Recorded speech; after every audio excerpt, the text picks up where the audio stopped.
قسمت میں میری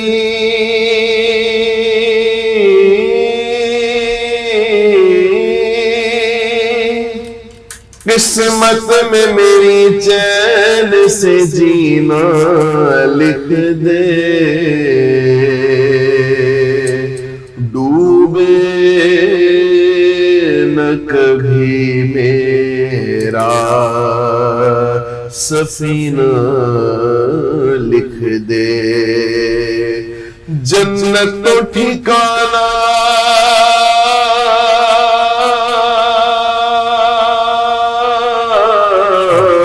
ہے دنیا میں، اے کاتب تقدیر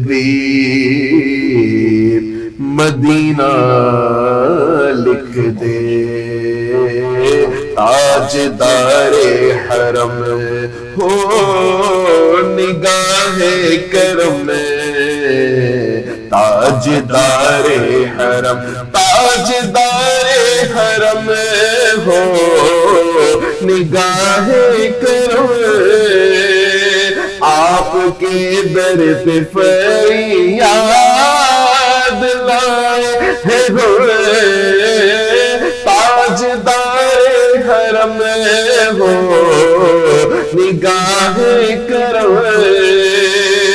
تاجدار حرم ہو نگاہ کرم، تاجدار حرم کا تم سے کہوں اے رب کے قمر تم جنت ہو، من کی بتیا در فرقت تو اے امی لقب کاٹے نہ کٹت ہے اب رتیا، کوئی پریت میں سدھ بل سب بسری، کوئی پریت میں سدھ بل سب بسری، کب تک یہ رہے گی بے خبری، گاہ وفگن دزدیدہ نظر کبھی سن بھی تو لو ہماری بدیا، تاجدار حرم ہو نگاہ کرم، تاجدار حرم کوئی اپنا نہیں، اپنا نہیں کوئی اپنا نہیں، ہوئے کہ مارے ہوئے آپ کے در پہ فریاد لائے ہیں ہمیں، حامی بے کسا کیا کہے گا جہاں، آپ کے در پہ در سے خالی اگر جائیں گے، تاجدار حرم نگاہ کرم، تاجدار حرم۔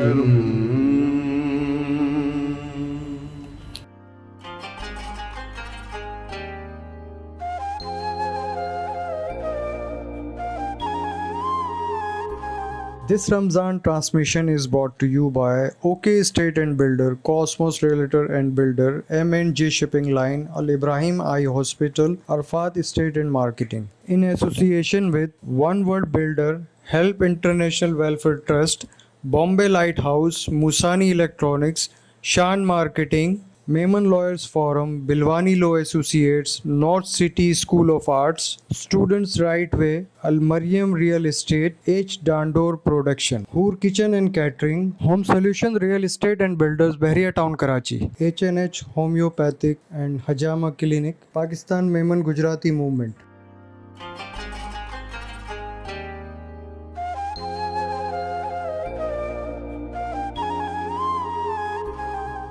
سبحان اللہ، تاجدار حرم او نگاہ کرم، ہم غریبوں کے دن بھی سنور جائیں گے، اس خوبصورت کلام کے ساتھ آغاز کیا ہمارے عبد العزیز علامہ محمد مدثر القادری صاحب نے ہمارے آج کی اس ٹرانسمیشن میرا رمضان کریم کی رونق افطار سیگمنٹ میں۔ بہت شکریہ علامہ صاحب، حسب معمول حسب دستور آپ کا اتنا پرسوز آغاز ہماری آج کی اس محفل کا، بہت شکریہ۔ ناظرین کرام، الحمدللہ ماہ رمضان کا دوسرا عشرہ، یقینی طور پر ہم سب اس عشرے کی بھی برکتوں اور فیوز سے فیضیاب ہو رہے ہوں گے، اور ہمارے اس چینل کے ذریعے ہم نے پوری کوشش کی ہے کہ جتنی بھی معلومات ماہ رمضان کے حوالے سے اور یقینی طور پر رمضان 30 دنوں پر محیط مہینہ پریکٹس ہے اس پورے سال کی جو اس کے بعد آنے والا ہے، تو ہم پوری کوشش کریں گے کہ اس رمضان کے ساتھ ساتھ رمضان کے بعد کے آنے والے ہمارے اور آپ کے حالات اور اطوار بھی اسی سے منسلک ہو جائیں، اور ساتھ ہی ساتھ ہماری کوشش ہوتی ہے کہ ہم ہمارے دیگر مہمانوں کے ساتھ جہاں ہمارے قانونی ماہرین شامل ہوتے ہیں، ہمارے علماء کرام ہوتے ہیں، وہیں ہم ایک ایسی پرسنالٹی سے بھی آپ کی ملاقات کراتے ہیں جنہوں نے نہ صرف یہ کہ معاشرے کے لیے بلکہ اپنے آپ کو بھی لوگوں کے لیے سمبل اور یقینی طور پر رول ماڈلز بنایا ہو۔ تو آج بھی ہمارے درمیان ایک ایسی ہی خاتون شخصیت موجود ہیں۔ آپ نے پی ایچ ڈی پولیٹکس میں کیا جرمنی سے، اور ریسرچ ایسوسیٹ کی حیثیت سے یو کے لنڈن میں اپنی صلاحیتیں پیش کر رہی ہیں، اور یقینی طور پر میمن کمیونٹی میں بہت کم پی ایچ ڈیز ہمیں ملتی ہیں خصوصاً خواتین کے حوالے سے، تو آپ رول ماڈل ہیں ان تمام خواتین کے لیے۔ ڈاکٹر سمرن کالیا ہمارے ساتھ موجود ہیں۔ السلام علیکم۔ وعلیکم السلام میڈم، بہت شکریہ آپ کا کہ آج کے اس پروگرام میں آپ نے وقت نکالا اور ہمارے ساتھ موجود ہیں۔ تھینک یو، آپ کا شکریہ، آپ نے بلایا۔ جزاک اللہ۔ اور علامہ محمد مدثر القادری صاحب، بانی Kanz ul-Uloom Islamic online network ہمارے ساتھ ہیں، اور ہم سب جانتے ہیں کہ کنز العلوم اسلامک نیٹ ورک کیا خدمات پیش کر رہا ہے، کل کے پروگرام میں ہم بڑی تفصیل کے ساتھ بتا چکے ہیں۔ اور ایک اور خوش قسمتی، آج ہمارے ساتھ انتہائی senior most advocate high court جناب محمد صدیق کلاڈیا صاحب موجود ہیں۔ السلام علیکم سر، بہت شکریہ آپ کے لیے بھی۔ اور صدیق صاحب نہ صرف یہ کہ ایڈوکیٹ ہائی کورٹ اور سینئر موسٹ جو ہے لائر ہیں، ان کے ساتھ ساتھ آپ جو ہیں وہ کئی لائرز فورم کے ساتھ اور اشک قلم کے نام سے لکھتے بھی ہیں، اور کئی اخبارات میں آپ کے مراسلے چھپتے رہتے ہیں۔ اور ہم سب کی ایک اور خوش قسمتی کہ میڈیا کے حوالے سے، یعنی کہ اگر آپ ممبر ہیں Pakistan film and T V journalist association کا، تو یہ ایک اور پلس پوائنٹ ہے، اور دیگر کئی آرگنائزیشنز کے ساتھ، سماجی شعبوں کے ساتھ، سماجی خدمات کرنے والی آرگنائزیشن کے ساتھ منسلک ہیں۔ یقینی طور پر آج بڑی تفصیلی بات محترم جناب صدیق کلاڈیا صاحب سے بھی ہونے والی ہے، لیکن میں آغاز کروں گا آپ سب کی اجازت سے ہماری مہمان سے۔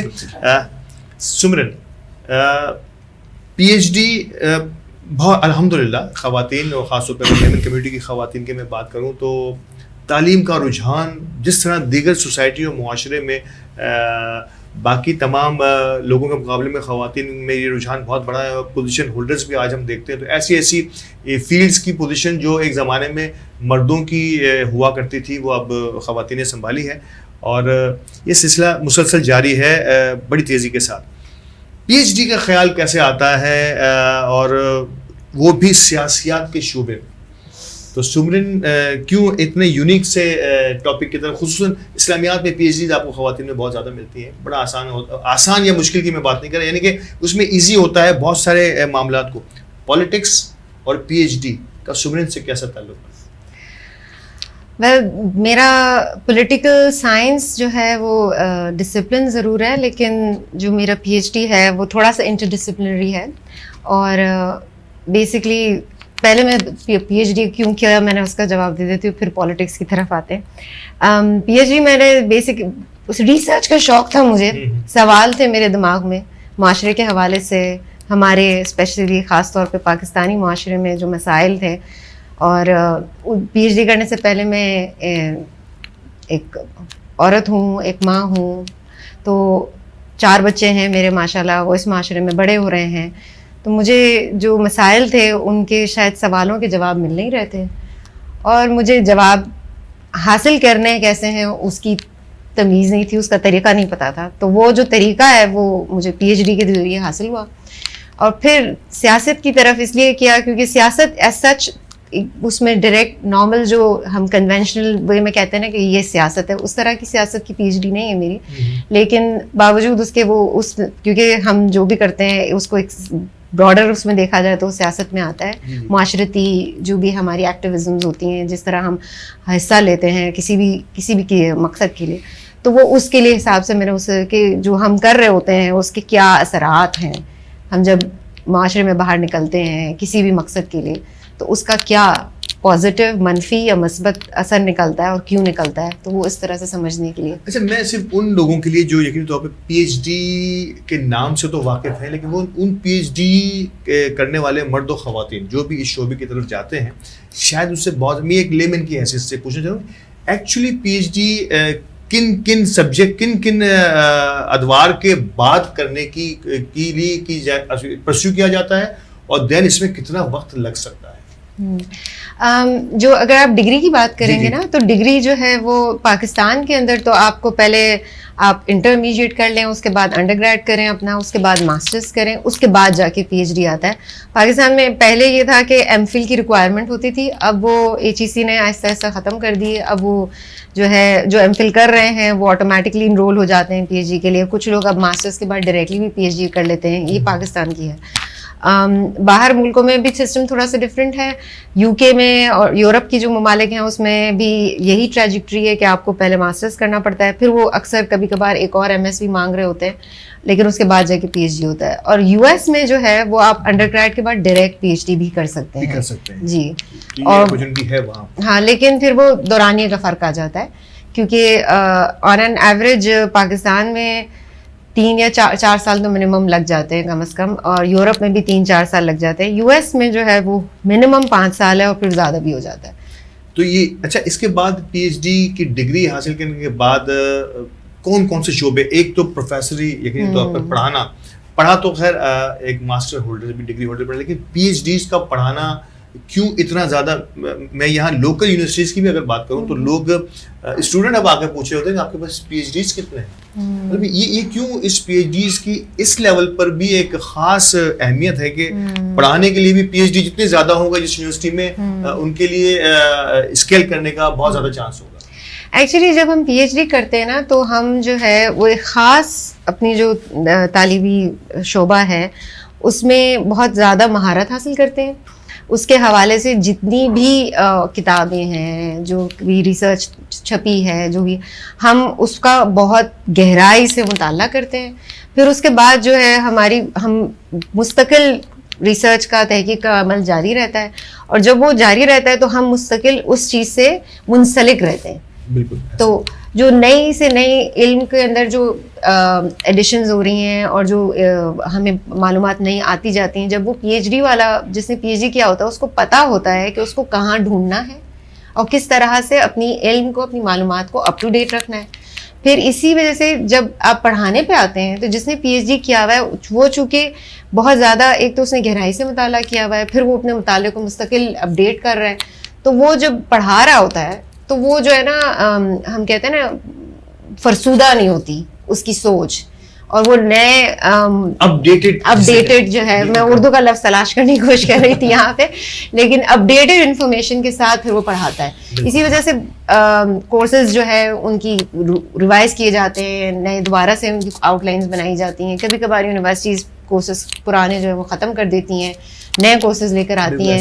تو یہ وجہ ہوتی ہے. اب جیسے میں میڈیکل سائنس کی بات کر لیں, اگر جس نے ریسرچ کی ہے میڈیکل سائنس میں, تو وہ نئی اور نئی جو تحقیق ہے اور جو ڈسکوریز ہو رہی ہیں ان سے اتنا اپڈیٹڈ ہے تو وہ اسٹوڈنٹس کو بہتر نالج دے سکتا ہے. سمن, آپ کا بھی اس بیفور پی ایچ ڈی کئی یونیورسٹیز کے ساتھ منسلک رہے ہیں, اور اکیڈیمکس آپ کا ایک بڑا ہی اہم ترین سبجیکٹ رہا ہے, اور خاص طور پہ پڑھانا یا کسی کو گروم کرنا یا پبلک اسپیکر کے طور پہ بھی آپ نے بڑا کام کیا ہے.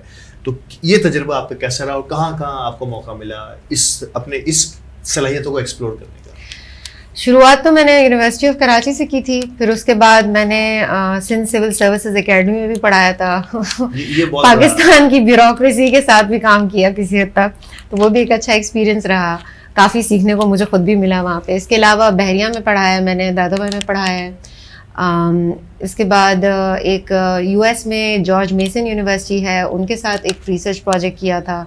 پھر یو کے میں ایل ایس سی سے ماسٹرز کیا میں نے. جرمنی میں نے فری یونیورسٹی آف برلن میں پڑھا ہے, ہمبولٹ میں پڑھایا ہے, اور اب میں یونیورسٹی کالج لنڈن میں ہوں. تو کافی ساری یونیورسٹیز آپ اندازہ لگا سکتے ہیں. تو ظاہر سی بات ہے وہ کافی دنیا کے ڈفرینٹ الگ الگ جو ہے سوچنے کے طریقوں سے بھی آگاہی کا ملا, کیونکہ ہم سمجھتے ہیں کہ جو مغرب ہے وہ ایک چیز ہے, مغرب ایک چیز نہیں ہے, جس طرح سے ہمارے یہاں بہت سارے ڈفرینٹ مختلف طرح کی سوچ رکھنے والے لوگ رہتے ہیں, اسی طرح وہاں بھی بہت سارے مختلف سوچ رکھنے والے رہتے ہیں, تو وہ دیکھنے کو بھی ملتا ہے انسان کو.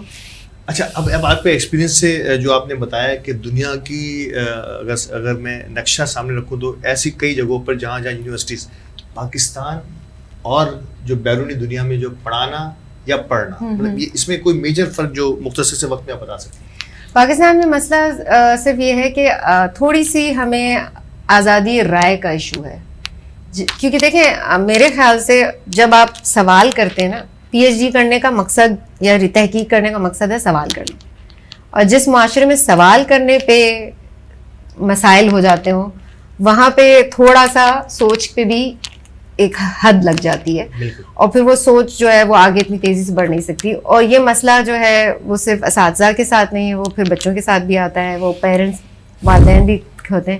تو یہ ایک ایشو ہے کہ سوچ کے اندر قدغن لگانا, سوال کرنے پہ پابندی اور آزادی رائے پہ پابندی, یہ چیزیں ہیں اب بھی, جو کہ مجھے لگتا ہے کہ بہت بہتر ہو گیا ہے. اچھا, آزادی اظہار رائے کا یہ آخری سوال بیفور وقفے پہ جانے سے پہلے, کہ آزادی اظہار رائے کی بھی کوئی دائرہ ہونا چاہیے یا نہیں؟ میں جسے ویسٹ آزادی اظہار رائے کہتا ہے کہ کسی کا دل دکھانا اور کسی کے مذہبی معاملات کو بھی آزادی اظہار رائے میں لے لینا, آپ سمجھتی ہیں کہ اس کی بھی ایک کوئی خاص باؤنڈریز ہونی چاہیے؟ نہیں, وہ تو بہرحال ایک تہذیب کا جو تہذیب ہر جگہ کی ہے. ہم کہتے ہیں کہ اگر صرف ہماری تہذیب ہے تو ایسا نہیں ہے, تہذیب ہر جگہ پہ ہے, اور ہر تہذیب کا ایک اپنا معیار ہوتا ہے, اس کی سب کچھ حدود ہوتی ہیں, اور وہ انہوں نے اپنے وقت کے ساتھ اپنے معاشرے کے ساتھ انہوں نے وہ حدود کا متعین کیا ہوا ہوتا ہے, اور اس کا احترام ہر ایک پہ جائز ضرور لازمی ہے. اور اگر آپ مغرب کے معاشرے کی بات کریں تو وہاں پہ بھی جس طرح ہمارے یہاں بہت سیاست ہے, اور جو ہے ایک دوسرے کو جو ہے چھوٹا نیچا دکھا کے خود اوپر بننے کی کوشش کی جاتی ہے, تو وہاں پہ بھی جو ہو رہا ہے وہ سیاست ہی ہو رہی ہے. ایکچولی وہ صرف سیاست ہے, کیونکہ جو ہے آزادی رائے پہ بات ضرور ہوتی ہے, جس پیرائے میں آپ بات کر رہے ہیں اس پیرائے میں بھی ہوتی ہے, لیکن وہ بھی صرف ایک سیاست کا حصہ ہے, گیم سکورنگ کا حصہ ہے. ہم یہ بھول جاتے ہیں کہ جس طرح ہمارے یہاں جو ہے اسی طرح الیکشنز ہو رہے ہوتے ہیں, اسی طرح جو ہے خبریں پھیلائی جاتی ہیں, کنسپریسی تھیوریز ہوتی ہیں, اس طرح پروپیگنڈا سب کچھ وہاں بھی ہے. اور یہ جو مسائل ہیں جن کو ہم دیکھتے ہیں وہ ان کا ہی حصہ ہے, حالانکہ میجورٹی وہاں پہ بھی. ابھی ریسنٹلی جب آپ نے دیکھا ہوگا کہ آسکر کے اس میں ول اسمتھ نے کرس ہنٹ کو تھپڑ مارا اس کی بیگم کا مذاق اڑانے پہ. اب ول اسمتھ کو پھر انہوں نے جو معاشرہ یہاں پہ مذاق کی ایک تمسخر کے اوپر ایک دائرہ لگا رہا ہے جس میں صرف ایک انسان ہے, تو وہ معاشرہ یہ بھی سمجھتا ہے کہ اگر آپ کسی کے دینی جذبات کو قدم پہنچائیں گے تو وہ غلط ہے. بالکل ایسا ہی. اور وہاں پہ جو لوگ اس چیز کو کے خلاف بولتے ہیں وہ سیاست کرتے ہیں. بالکل ایسا ہی ہے. اور وقفے کے لیے مجھے کہا جا رہا ہے, وقفے کے بعد بڑی جیسے گفتگو سمرن سے جاری ہے, اور وقفے کے بعد آ کے بھی میں آخری سوال ضرور ان سے کروں گا جو رہ گیا اس پروگرام کے اس حصے میں, کہ رمضان تو وہاں بھی گزرے ہوں گے, رمضان یہاں بھی آپ نے بڑے گزارے ہیں, تو ان دونوں رمضان میں آپ کو کیا ڈفرینس ہو, کیا فرق نظر آیا, بیسک فرق وہ ضرور پوچھیں گے. اور رونق افطار میں وقفے کا وقت ہے, وقفے کے بعد دوبارہ حاضر ہوتے ہیں.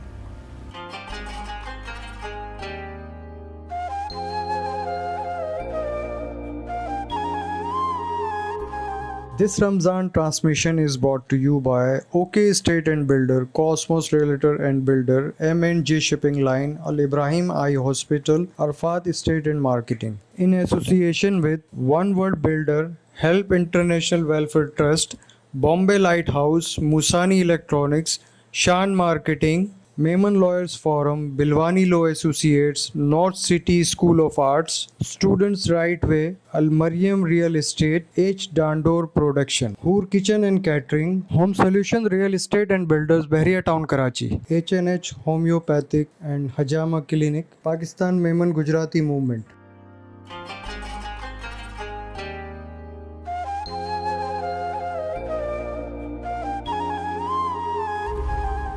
ویلکم بیک, اور ایک بار پھر خوش آمدید رونق افطار میرا رمضان کریم کی خصوصی ٹرانسمیشن میں. اور بڑی دلچسپ گفتگو جاری تھی سمرن کالیا سے, اور میں چاہوں گا کہ ایک بار پھر میں پروگرام کو اس سلسلے کو جوڑنے کی کوشش کروں گا کہ وقفے پہ جانے سے پہلے میں نے پوچھا تھا سمرن کہ رمضان کا ماحول جس انداز سے ہم یہاں دیکھتے ہیں، اور آپ نے بھی یقینی طور پہ رمضان گزارے ہوں گے ویسٹ میں، تو بیسک فرق میں چاہوں گا کہ ضرور آپ ہمارے ناظرین کو بتا دیں گے کہ اگر آپ کو کوئی فرق نظر آیا ہو وہاں پہ، یا کیونکہ آپ بڑی تنقیدی نگاہیں رکھتی ہیں کرٹکس میں، ضرور آپ یہ پلیٹ فارم حاضر ہے، کچھ ایسی باتیں آپ کرنا چاہتی ہوں جو شاید یہاں آپ مسنگ کرتی ہوں یا وہاں مس کرتی تھی، تو پلیز ضرور بتائیے. نہیں، رمضان تو جیسا پاکستان میں ہوتا ہے ویسا دنیا میں میرے خیال ہے کہیں نہیں ہو سکتا، کیونکہ ایک تو جو ہم ماحول کا جو فرق ہوتا ہے نا، اور یہ ہے بہت ضروری ہے، سائنس سے بھی ثابت ہے کہ ماحول کا انسان کی سوچ پہ، اس کے اطوار پہ، اس کے طریقوں پہ اثر آتا ہے. اور جو رمضان میں پاکستان میں ماحول بنتا ہے، اس کی کہانیاں، تو اس کی برکت آپ کو دنیا میں مجھے تو کہیں نہیں لگتا کہ فیل ہو سکتی ہے، شاید اس لیے کہ میں بڑی یہاں ہوئی ہوں، لیکن وہ ایک فیلنگ جو ہے اٹیچمنٹ ود.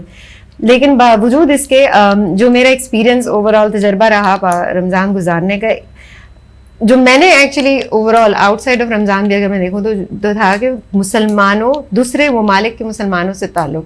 تو میں چونکہ برلن میں رہی تھی، وہاں ترکش کافی لوگ ہیں، اور ان کے ہاں جو ہے تھوڑا سا وہ بھی ہماری طرح ہی ہے زیادہ تر، لیکن مطلب جو میرے لیے تھوڑی سی حیران کن بات تھی کہ وہ جو ہمارے یہاں تھوڑی بہت فرقہ واریت اور ہوتی ہے نا، وہ وہاں بھی ہے کہ جی شیعہ کی جماعت میں مسجد ہے، یہ تو سنی کی مسجد ہے، ہاں مل بیٹھ کے سب کھاتے ہیں. اور یہ بھی میں نے دیکھا لنڈن میں جو ہے بہت ہماری پاکستانی انڈین ڈائسپورا کمیونٹی بڑی ہے، تو وہاں پہ تو فل بڑے بڑے دسترخوان لگتے ہیں اور بڑا مزہ آتا ہے. کچھ موقعوں پہ ایسے لگتا ہے کہ جیسے ہم پاکستان میں ہیں، ایسے فیل ہونا. لندن میں یہ فیل ہوتا ہے ڈیفینیٹلی، برلن میں اتنا نہیں فیل ہوتا. برلن میں پاکستانی کمیونٹی، انڈین کمیونٹی، جو مسلمان کمیونٹیز ہیں ساؤتھ ایشیا کی، بہت چھوٹی ہیں، لیکن مسجدیں ہیں ماشاءاللہ، برکت ہے ماشاءاللہ، اتنی بھری ہوئی ہوتی ہیں مسجدیں، چھوٹی چھوٹی مسجدیں لیکن بھری ہوئی ہوتی ہیں، اور یہ ماشاءاللہ برکت والی بات ہے، بیٹھنے کی جگہ نہیں ہوتی. کیا بات ہے. اور جب دیار غیر میں اس قسم کا ماحول کسی کو بھی ملتا ہے تو یقینی طور پہ یہ بڑا رشک بھی اور بڑی محبت سی ہونے لگتی ہے آپ کو اپنے دین کے ساتھ، اپنے مذہب کے ساتھ، اپنے لوگوں کے ساتھ. تو یہی اسلام کی خوبصورتی بھی ہے یقینی طور پہ کہ ہم جہاں بھی جاتے ہیں کوشش پوری کرتے ہیں کہ اپنی روٹس کو جو ہے وہ کسی طرح سے بھی نہ بھول پائیں. پروگرام کے حصے میں یقینی طور پر ہماری پہلی کوشش ہوتی ہے کہ ہم ہمارے دونوں ہی مہمانان گرامی سے وہ بات کریں جو ہمارا آج کا ٹاپک ہوتا ہے، اور آج کا ٹاپک ہم نے رکھا ہے صبر. رمضان اور صبر یقینی طور پر ایک لازم و ملزوم دو الفاظ ہیں، لیکن اس کو علامہ صاحب آج آپ رمضان میں صبر بدقسمتی سے اگر سڑکوں پر دیکھا جائے تو مفقود سا نظر آتا ہے. آپ اس کو بھی جوڑیے گا، لیکن پہلے ہم آغاز کریں گے کہ صبر کی دین کس طرح سے تلقین کرتا ہے. بسم اللہ الرحمن الرحیم. قرآن مجید فرقان حمید فرماتا ہے یا ایھا الذین آمنوا استعینوا بالصبر والصلاۃ ان اللہ مع الصابرین. یعنی صبر کرنے والے پر اللہ تعالیٰ کا اتنا انعام ہے. پہلے اللہ تعالیٰ فرما رہا ہے کہ صبر اور نماز سے مدد طلب کرو، اور پھر فرما رہا ہے جو صبر کرتا ہے فرمایا میں اس کے ساتھ ہوں. اتنا زبردست پروٹوکول ہمیں اللہ تبارک و تعالیٰ کی طرف سے مل رہا ہے جو صبر کرتا ہے. اسی طرح میں مزید اپنی گفتگو کو کنٹینیو کروں. جس طرح رمضان کے علاوہ ہم پر صبر کرنا پوری زندگی لازم ہے. ایسا نہیں کہ صرف رمضان میں ہی صبر ہوگا اور باقی جو مہینے بچے ہیں اس میں صبر نہیں ہوگا. ایک تو یہ، پھر رمضان میں اسپیشلی اگر آپ صبر کریں گے نا تو آپ کے مزید درجات بلند ہوں گے. اور یقین جانیں اللہ تبارک و تعالیٰ کے محبوب کی آپ احادیث پڑھیں یا قرآن کا مطالعہ کریں تو صبر کرنے والوں پر انعام، اور صبر نہ کرنے والوں کو اللہ تبارک و تعالیٰ یوں سمجھ لیجئے کہ پھر وہ کشمکش میں ہی ہوتے ہیں، مشکلات میں ہی ہوتے ہیں. دیکھیں یاد رکھیے گا، ہونا وہی ہے جو رب تعالیٰ چاہے گا. اب اس کی دی ہوئی آزمائش پر آپ صبر کر لیں گے تو اللہ اجر دے دے گا. آپ واویلا مچائیں گے اور مشکل پر جو نا اختلاف کرتے ہوئے، اختلاف سے مراد یہ کہ اس میں ناشکری کریں گے تو پھر یہ ہوگا تو وہی جو رب تعالیٰ چاہتا ہے. لیکن آپ صبر کر لیں گے تو اللہ تعالیٰ جنت عطا فرما دے گا. اور اگر واویلا مچائیں گے یا اس پر ناشکری کریں گے تو پھر اللہ تبارک و تعالیٰ، بعض دفعہ تو یہ بھی ہوتا ہے کہ مشکل آ گئی تو بعض دفعہ بندہ کلمہ کفریہ بکرا ہوتا ہے. تو اس وجہ سے یہ ایک تو تعلیم نہیں ہے, تربیت نہیں ہے, پتہ نہیں ہے, لیکن ایک یہ ساری مسٹیک بھی ہیں, یہ ساری مسٹیکس ہیں گویا کہ پتہ کیوں نہیں ہے. چلے ہم ٹاپک کی طرف یوں آتے ہیں کہ اللہ کے رسول صلی اللہ علیہ وآلہ وسلم فرماتے ہیں کہ حضور علیہ السلام کی بارگاہ میں صحابہ نے عرض کی کہ یا رسول اللہ کن لوگوں پر زیادہ آزمائش ہوتی ہے؟ تو آقا علیہ السلام نے فرمایا انبیاء پر. پھر فرمایا کہ اس کے بعد جو ہے نا دیگر جو جیسا ان کا ایمانی جذبہ یا ایمانی تعلق ہوتا ہے, یعنی جو جتنا دینی معاملات میں مضبوط ہے اس درجے کے مطابق اس پر آزمائش ڈالی جاتی ہے, آزمائش ہوتی ہے. پھر فرمایا گیا کہ جتنا جس کا ایمان کمزور ہے اس کے مطابق اس پر آزمائش ڈالی جاتی ہے. اب اس کا امتحان ہے کہ وہ صبر کرتا ہے یا نہیں. مزید حدیث پاک میں حضور فرماتے ہیں اسی حدیث پاک میں کہ جو صبر کر لیتا ہے اللہ تبارک و تعالیٰ کی طرف سے آزمائش, مشکلات, مصائب, آلام پر صبر کر لیتا ہے تو اللہ تبارک و تعالیٰ اسے زمین پر ایسا فرما دیتا ہے کہ جیسا اس کے نامہ اعمال میں گناہوں کا بوجھ ہی نہیں ہے. اسی طرح اگر صبر کو مزید کنٹینیو کریں تو حضور علیہ السلام فرماتے ہیں کہ اگر دیکھیں اولاد بھی ایک نعمت ہے نا, اور ماں باپ کی اولاد کسی بھی عمر میں اس سے رخصت ہو جائے نا تو ماں باپ کے لیے یہ بڑا دردناک معاملہ ہوتا ہے, یہ بڑا پروسیس بہت دردناک ہوتا ہے. فرمایا گیا کہ اگر ایک بندہ, حضور نے فرمایا کہ ایک بندہ ہے اس کی اولاد کا انتقال ہو گیا, پھر اللہ تبارک و تعالیٰ فرشتوں سے پوچھتا ہے کہ اس کے دل کا پھل سے تعبیر کیا گیا اولاد کو کہ اس کے دل کا پھل تو میرے پاس لے آئے, حالانکہ ہوتا ہے اللہ کا حکم, اللہ جانتا ہے, اس کے باوجود فرماتا ہے اس کے دل کا پھل میرے پاس لے آئے. تو میرے بندے کے کیا تاثرات تھے, میرا بندہ کیا کہہ رہا تھا؟ وہ کہہ رہا تھا ان للہ و انا الیہ راجعون, بے شک ہم بھی اس کا مال ہیں, ہمیں بھی اسی کی طرف لوٹنا ہے. اور پھر وہ اللہ تبارک و تعالیٰ کا اس انداز سے شکر ادا کرتا ہے کہ وہ ناشکری نہیں کرتا, کوئی ایسے الفاظ نہیں کہتا جس میں ناشکری کا عنصر پایا جائے. تو فرمایا کہ پھر اللہ تبارک و تعالیٰ بندوں سے, اپنے فرشتوں سے فرماتا ہے کہ میرے اس بندے کے لیے جنت میں ایک محل تیار کرو جس کا نام ہوگا بیت الحمد. اللہ تعالیٰ کے بندے نے یہاں ناشکری سے بچتا ہوا, اللہ کے بندے نے ہمیشہ شکر ادا کرتا رہا, اور اتنی کٹھن مشکل آ گئی, پھر بھی مشکل میں پریشانی پر وہ صبر کرتا رہا تو اللہ تبارک و تعالیٰ اسے بیت الحمد نامی ایک محل عطا فرمائے گا, جہاں فرمائے گا اے بندے تو یہاں عیش و آرام کے ساتھ اور بغیر ٹینشن کے, بغیر مصائب و آلام و پریشانی کے اپنی قیامت کے بعد والی جو زندگی ہے, یعنی جنت والی زندگی ہے, اس کو آرام سے بسر کر. کیا بات ہے, بہت خوبصورت. اور صبر کے معنی یقینی طور پہ میں یہ سوال تھوڑا سا تبدیل کر کے میں قانون کی طرف لانے کی کوشش کروں گا. مجھے ایسا لگتا ہے کہ یقینی طور پہ آپ فیملی کورٹس کے بھی میں بھی آپ کا بھرپور تجربہ ہے, بھرپور ایکسپیرینس ہے کہ جس صبر کی تلقین ہم نارملی ہمارے علامہ صاحب نے بھی کی ہے, یہ صبر بہن بھائیوں میں اور کئی اپنے فیملی رشتوں میں اب کچھ کم ہوتا ہوا نظر آ رہا ہے, اور کورٹس اور کیسز جو ہیں وہ بھرے پڑے ہیں اس قسم کے غیر صبری یا بے صبری کے معاملات سے. آپ سمجھتے ہیں کہ ہم نے دین کی ان تعلیمات کو صحیح طریقے سے نہیں سمجھ پائے, یا شاید ہمیں یہ سمجھایا نہیں گیا, یا ہم کسی طریقے سے اس سے دور رہے ہیں؟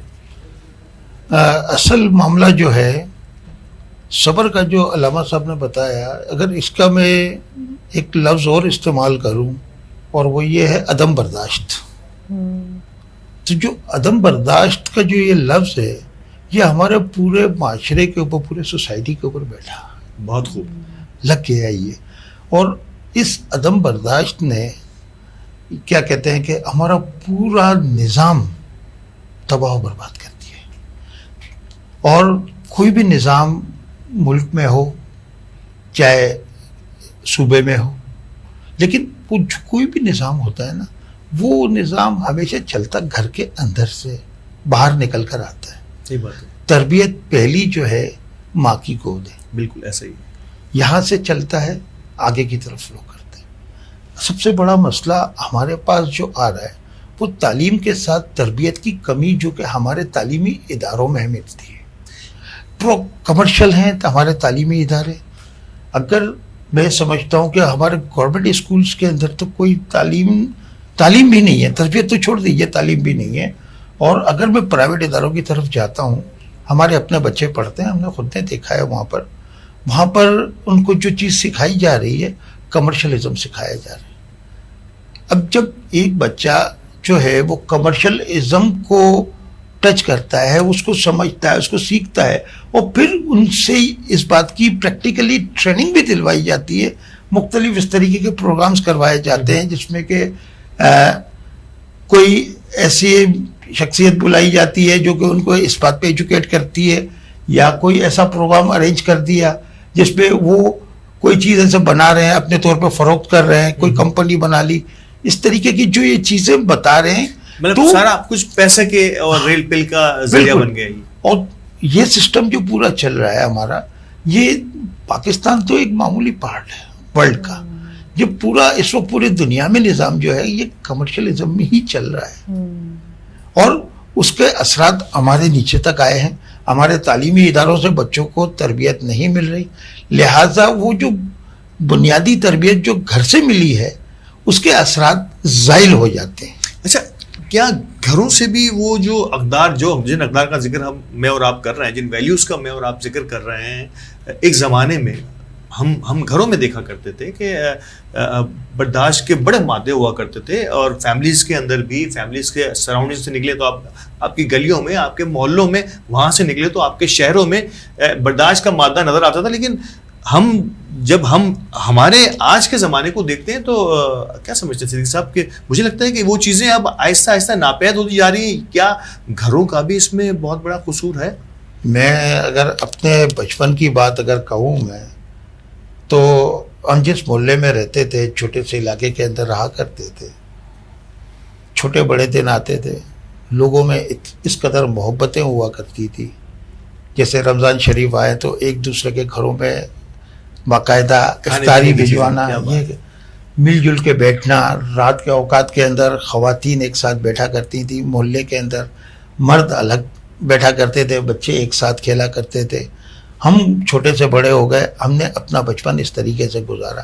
بہت زیادہ محبتوں کا زمانہ تھا. لیکن بات پھر گھوم کر وہی آتی ہے کہ آج اگر ماں اس بات کی تربیت دیتی بھی ہے گھر کے اندر, تو وہ باہر جب جاتا ہے بچہ اسکول میں سرٹیفکیٹ خریدنے کے لیے, لینے کے لیے نہیں, حاصل کرنے کے لیے, خریدنے کے لیے جب وہ جاتا ہے تو اس کو کمرشلزم سکھاتا ہے. جب اس کے ذہن کو جس طریقے سے اس کا برین واش کیا جاتا ہے, تو وہ جو ماں کی دی ہوئی تعلیم ہے, باپ کا سمجھایا ہوا جو ہے, وہ گم ہو جاتی, صفر ہو جاتا ہے میرے حساب سے. یعنی کہ اسے یاد نہیں دلایا جاتا. علامہ صاحب آپ کیا کہیں, کیا گھروں سے یہ تعلیم جس میں ہم عدم برداشت یا صبر کی ہم بات کر رہے ہیں, یہ تعلیم جو گھروں سے ایک زمانے میں بڑی ملا کرتی, نہیں آپ نے بڑوں کا ادب کرنا ہے, آپ نے کسی بات پر طیش میں نہیں آنا, آپ نے کوئی غلط فیصلہ نہیں کرنا, کسی کو اونچی آواز میں بات نہیں کرنا, یہ ساری صبر اور عدم برداشت سے ہی جڑی ہوئی چیزیں ہیں. سمجھتے ہیں کہ یہ چیزیں اب ختم ہو رہی ہیں؟ صبر کی تصویر یقینی طور پر بندہ گھر میں جب دیکھتا ہے نا کہ صبر کا ایک ماحول ہے, اسی سے وہ انسپائر ہو کر معاشرے میں قدم رکھتا ہے, تو وہ صبر کی تصویر نظر آتی ہے. لیکن مسئلہ یہ ہے کہ ماں باپ کے پاس اور دیگر بہن بھائیوں کے پاس ماں باپ کو دیکھتے ہوئے ٹائم کا ہے. والدہ محترمہ ٹی وی کے ساتھ انہوں نے اپنا رشتہ رکھا ہوا ہے, والد صاحب جو ہے نا بیچارے وہ کام سے آتے ہیں, بزنس کی تھکان کے بعد وہ موبائل کے دوست بنے ہوئے ہوتے ہیں. تو یہ تمام چیزوں کو آپ تھوڑا سا اپنے آپ سے دور رکھیں گے تبھی تو بچوں کی طرف دیکھیں گے. پھر بچوں کی تربیت کون کرتا ہے؟ وہی موبائل. پھر موبائل میں بھی ایسی چیزیں ہیں کہ بات بات پر لڑنا, جھگڑنا, بات بات پر بدتمیزی کرنا, میرا حق دو, میرا حق لو, یا میری چیز مجھے نہیں ملی یا میری چیز مجھے نہیں دی. تو اس پر وہ ان کا جو میڈیا دکھا رہا ہے اس میں جو ان کا ریئیکٹ ہوتا ہے وہ سارا ریئیکٹ انسٹال ہو جاتا ہے. پھر انسٹال ہو جاتا ہے تو پھر وہ بے صبری کا شکار رہتے ہیں. اسی طرح علماء کرام نے اپنی کتابوں میں بہت اچھی مثالیں پیش کی کہ صبر کو اس انداز سے بھی سمجھا جائے کہ ایک ریس پروگرام ہوتا ہے نا, اس میں ایک دوڑ میں ان لوگوں کو ہی سلیکٹ کیا جاتا ہے کہ جو اس ریس میں یا دوڑ کے حوالے سے مہارت رکھتے ہوں. پھر ان دوڑنے والوں میں بھی صبر کا مادہ کس انداز سے پایا جاتا ہے کہ جیتا وہ ہے جو اس بھاگنے کے پروسیس میں تھک رہا ہو, اس کے پسینے سے وہ شرابور ہو رہا ہو, لیکن وہ اس کیفیت میں آ کر بھی صبر کرے. اگر وہ صبر سے باہر ہوگا تو ہار جائے گا.